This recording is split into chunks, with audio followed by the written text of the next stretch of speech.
So this is it. The most important tree in the history of avocados. From this tree, a global industry developed.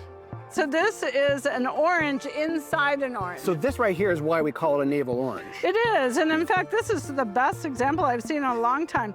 Nobody touches the tree other than actually PhDs, people with doctorates that they know what they're You need doing. a PhD to touch this Oh, tree. absolutely, Wow. yes. It's a thing of beauty. Okay, we're gonna put a little X on that one, and we'll send you a picture in 3 weeks.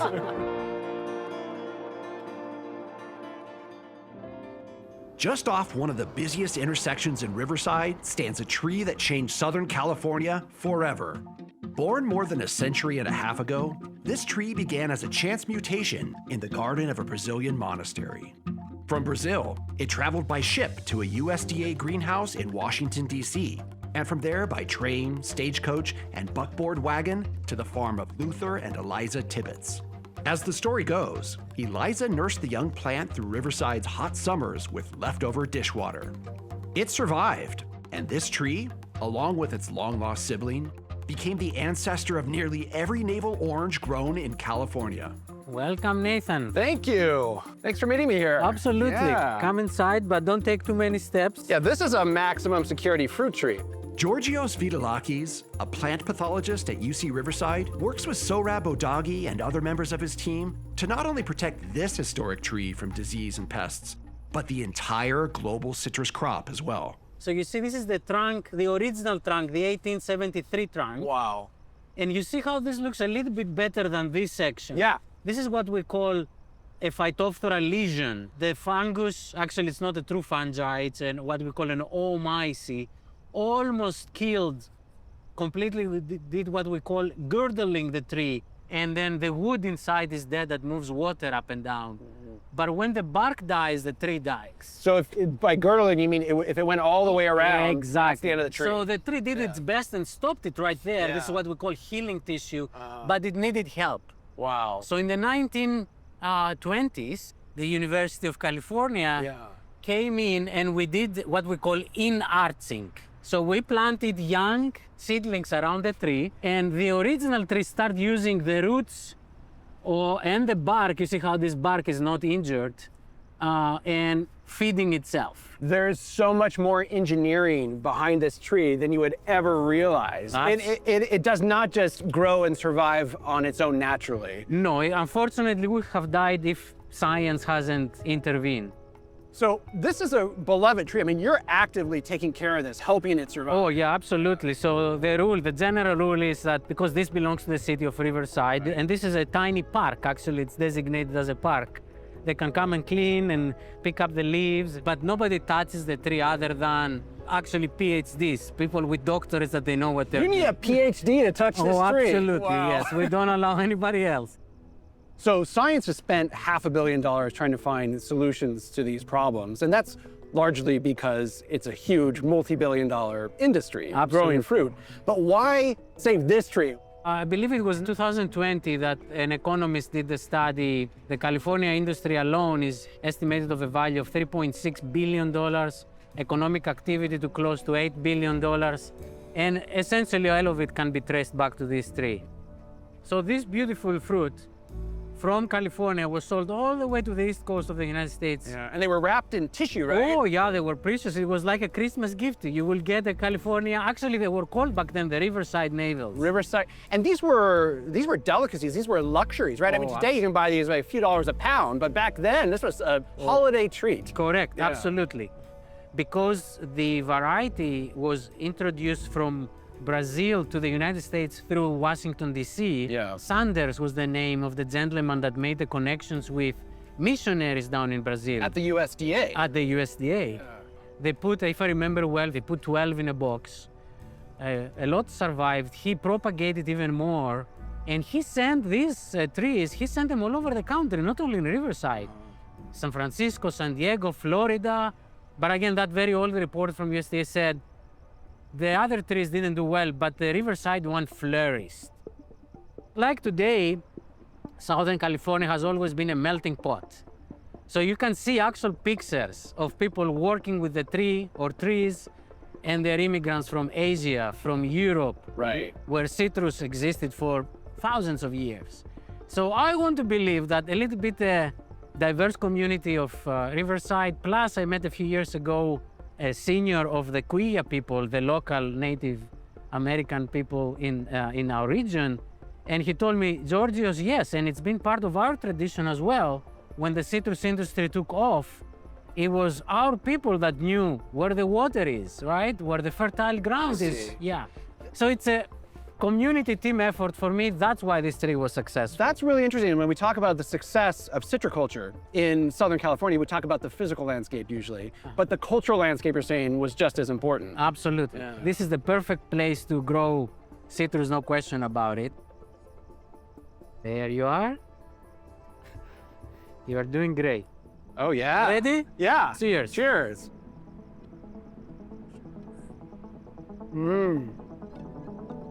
150-year-old tree. The fruit is... It's beautiful. Yeah. Shall I come close? The citrus boom that this tree launched needed science to sustain it. In 1907, University of California researchers established an experiment station, first in Pomona, then here in Riverside, to study and develop the region's most important crop. 3 years later, they began assembling an unrivaled collection of citrus trees that's been growing ever since. Today, the Givaudan Citrus Variety Collection at UC Riverside holds 4,500 trees representing nearly 1,100 cultivars. I went to meet its curator, botanist Tracy Kahn. So this collection today, it's part of UC Riverside. Yes. But in some ways, this is the forerunner to UC Riverside. It's the reason UC Riverside is here. And that was more than 100 years ago. And there's no collection in the world like this. There are collections associated with universities, but most of them are nowhere near this diverse. And you couldn't build a collection like this from scratch today. No, I think it would be really difficult to breed a collection like this. I think that's why it's so very important to make sure it gets preserved, not only for what we can use it for, but to have that history and to have that understanding of the diversity of citrus.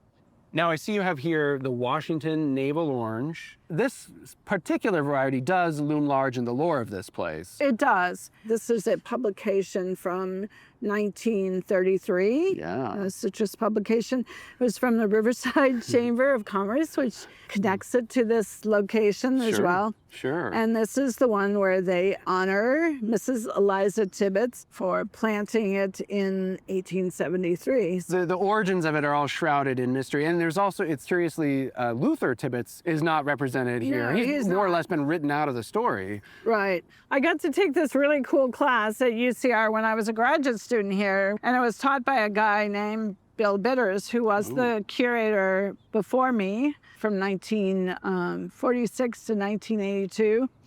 And he taught us in this class about the parent Washington Navel. It's connected to Riverside. So this is one of the things that he kept. And this is actually his handwriting, which is one reason I kept it. You got to keep that. People used to argue about which year it came. So this one confirms that it was December 1873. It said that there were 2 trees, but apparently that was wrong. There were actually 3 trees. I've heard that, yes. So on page 138, it talks about the 3 trees that were planted in 1874. One of those trees, and it's talks about on page 139, was actually trampled by a cow, is how I learned it, but by cattle, and it died. So what we usually think about is 2 trees. In some places write just about those 2 trees. Yeah, we don't talk about the 3rd tree. And this one, I guess from page 127 to 61, it talks about Luther's role in the whole thing as the founder of the Navel Orange. Eliza's family actually pushed her as being the founder, but this article shows that on page 145 that she didn't arrive till 2 years after the trees did. So whatever the truth of the matter, there was this generally accepted mythology around the origin, and I can imagine that had a lot more importance, say in 1920, when Riverside was still this huge citrus producing community, and not only Riverside, but Redlands and Pomona, and it was part of the region's identity.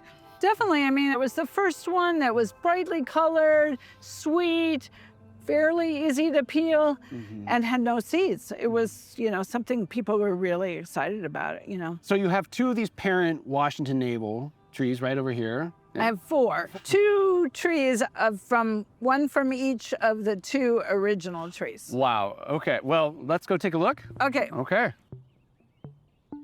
So these are navel oranges then. These are navel oranges, and in fact, at the time these were originally propagated, we still had 2 trees in Riverside. Now we only have 1 of the original trees. The other original tree was transplanted to the grounds of Riverside's Mission Inn by President Theodore Roosevelt himself. A fitting honor for the most economically significant tree in California history. It survived there for nearly 2 decades before disease claimed it in 1922. We've got fruit here. We've got some really big fruits. Wow. These are big fruits. That's a big orange. This is a big orange. I mean, this is almost the size of a grapefruit. Yeah. There we go. Oh, yeah. So you can really see in this one, it's great. So this is an orange inside an orange. So this right here is why we call it a navel orange. It is, and in fact, this is the best example I've seen in a long time, because you can actually see the rind of the smaller orange inside the larger orange. We just got lucky by pulling that off the tree. Yeah, we did. You want to taste it? Yeah, let's do it. You can smell it, but it's... Yeah, I mean, quite fragrant. There you go. Oh, thank you. I mean, it tastes just like the orange, like the Tibbetts tree orange, Okay, which makes a lot of sense because it's Yes. essentially the same tree. Right, that's good. Well, I'm glad you've tasted both in the Oh, same it's day. delicious. Wow. Not many people can say that. No. This orchard doesn't just preserve the past, it's the Silicon Valley of citrus, a hub of innovation where new varieties are born. The Tango Mandarin, which you may know from the supermarket as a cutie, was developed right here. Of course, not every discovery happens in a lab or a research orchard. The Caracara was a natural mutation first spotted on a farm in Venezuela. This right here looks like a navel orange tree. It is. It's Yeah. a navel orange tree, but it happens to be a cultivar that we call Caracara. Okay. Oh, wow, I can already see. It's pink. It's like a grapefruit almost. Yeah, it's the Wow. same pigment in pink grapefruits. It's called lycopene. And it's the same pigment in tomatoes, too. Really? Lycopene. Wow. Yeah, I mean, the pink adds a little visual interest. And does it taste roughly the same? It does. You want to taste it? Yeah, please. Okay. There you go. Oh, thank you. Okay.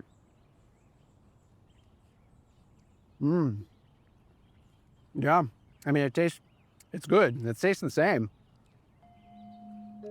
But it's pink.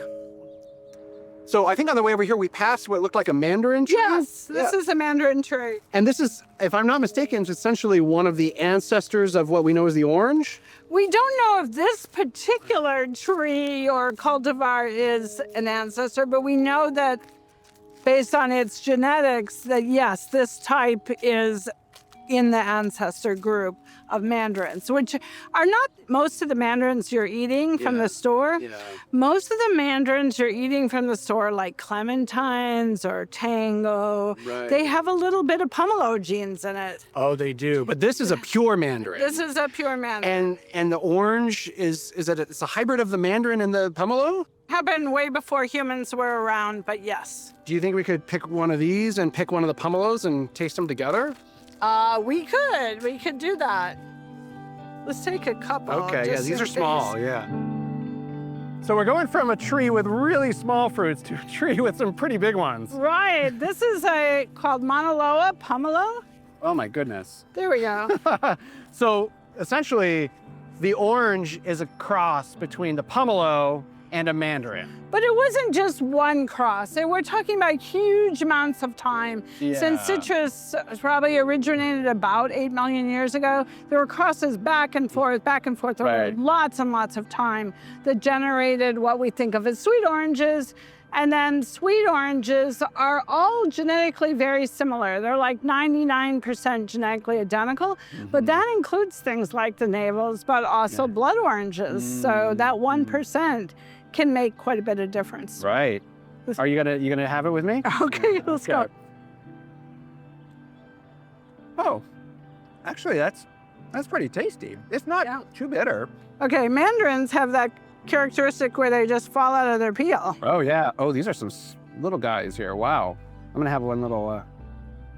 You can see how a cross between this fruit here and this fruit here could produce an orange, you know? I don't think I've ever done that together. Well, there you go. I'm glad you've probably done all things citrus under the sun. Yeah. The Navel orange wasn't the only Southern California crop whose entire history traces back to a single, improbable tree. The avocado has a similar story, and an equally unlikely hero. The strangest thing, the avocado, but it has a complicated and fascinating story, and we're going to have some fun telling it. That story begins long ago, when avocados co-evolved with the giant ground sloths and mastodons that once roamed the Americas. When those creatures vanished, the avocado persisted and became an evolutionary ghost. It survived because humans intervened, cultivating it across Mesoamerica for thousands of years before it made its way up north. Today I'm driving with DJ Waldy, one of Southern California's most perceptive chroniclers, who wrote about the history of the avocado in his latest book. His essay traced how this ancient fruit, once dismissed as the ungainly alligator pear, was transformed by California growers into something you spread on your morning toast. There is one we need to talk about who created the avocado that we really know today and put it on our plates and on our produce stands. Exactly. An unassuming mailman, Yeah, Rudolph Hass. Rudolph Hass. In 1926, a postal worker named Rudolph Hass pooled his savings and borrowed money from his sister to buy a 1.5-acre avocado grove in La Habra Heights. And one tree on that property would go on to change everything. Hello, Rob. Thanks for having us. Nice to meet you. Good to meet you. So is the tree in here? The tree's inside there, yeah. All right, let's take a look. Want to take a look? Here we go. Wow. So this is it. The most important tree in the history of avocados. From this tree, a global industry developed, yes. So anybody who's had a bowl of guacamole or avocado toast, those avocados probably descended from this tree. Most likely, yes. And it almost didn't happen. There are a couple of different versions of the story that vary in different details. History often is that way. I don't quite remember it. But the genesis of it all is a guy named Albert Rideout, who was my great uncle's brother-in-law. And he was also a nurseryman and a breeder and an avocado enthusiast. And what he would do would be to sprout avocado seeds that he got almost anywhere, any seed, and sell those seeds to people who were planting orchards. And those seeds would be planted in the orchard, as was the case with Mr. Hass's orchard. They went ahead and performed that grafting on the trees, and one of them failed. The tree actually produced some very strange fruit, and Mr. Hass's kids loved the fruit, so they asked him not to graft it. And he eventually decided to patent the variety and commercialize it. And the issue there, of course, was that the fruit, as it ripened, turned black. That's right. All of the avocados in the markets in those days were green colored, and they were differently shaped than the Hass. And so this was a new wrinkle in the industry, and change isn't always the thing that markets really look for. So to the untrained eye, it might have appeared like a dud. Yes, well, the black fruit was associated with rot. Yeah. But the question is, why are we looking at this pile of what looks like firewood?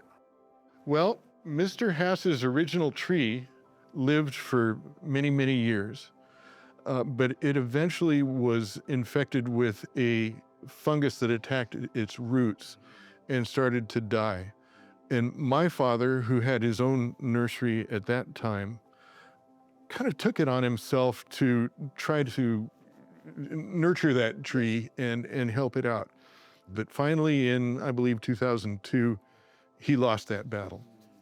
So, Nathan, this is kind of like a shrine.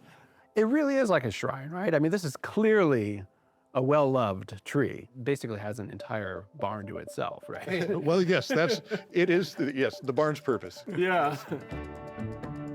A short drive down Highway 126 took us to the Brocon Nursery, which produces hundreds of thousands of avocado trees a year, many of them a direct genetic descendant of Mother Hass. Our shoes are gonna take a decontamination bath. All right, show me the drill. Okay. We are now decontaminated. And now it's the Jeep's turn. Okay. Okay. Wow. Just love the light in a greenhouse. Yeah, it's always nice. So here we are at the nursery. Now, this is where we reproduce the trees, and we make about 300, 400,000 avocado trees a year. Wow. So the central operation here is grafting. So what we do is we get seeds and we grow up those stems and we graft. We take a little twig from a hass tree and we splice it into the stem of the seedling.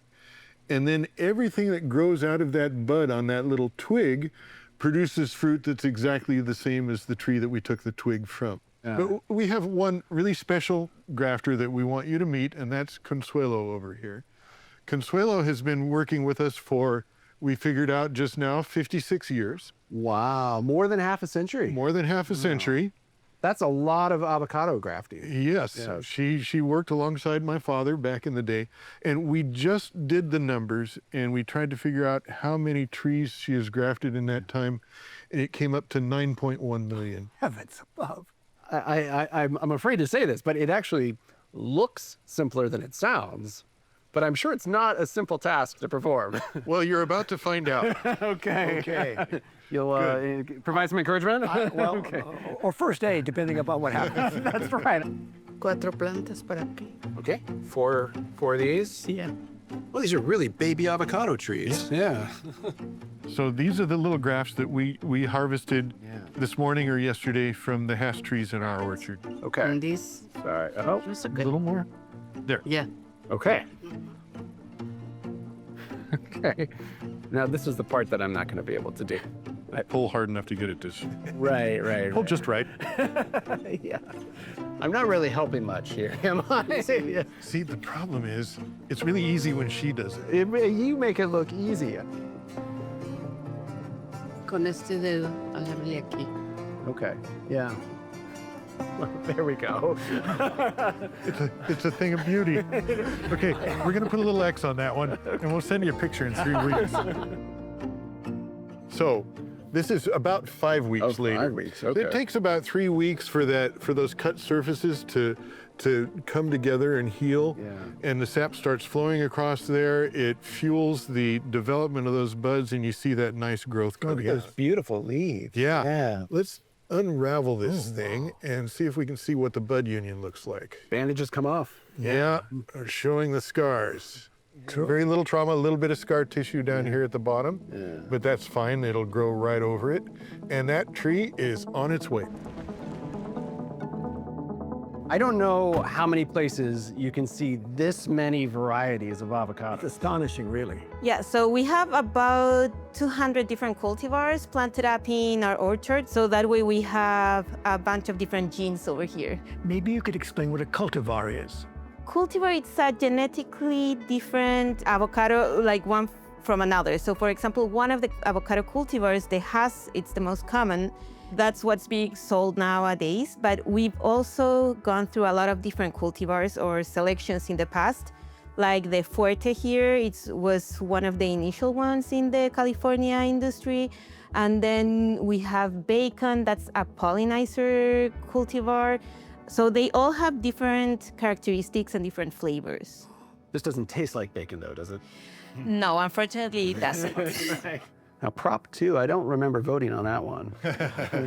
That's still a secret. It's a new one that you might be seeing in the industry in the future. Okay, just don't show anybody on TV. Right. So I'll cut one of the Fuertes.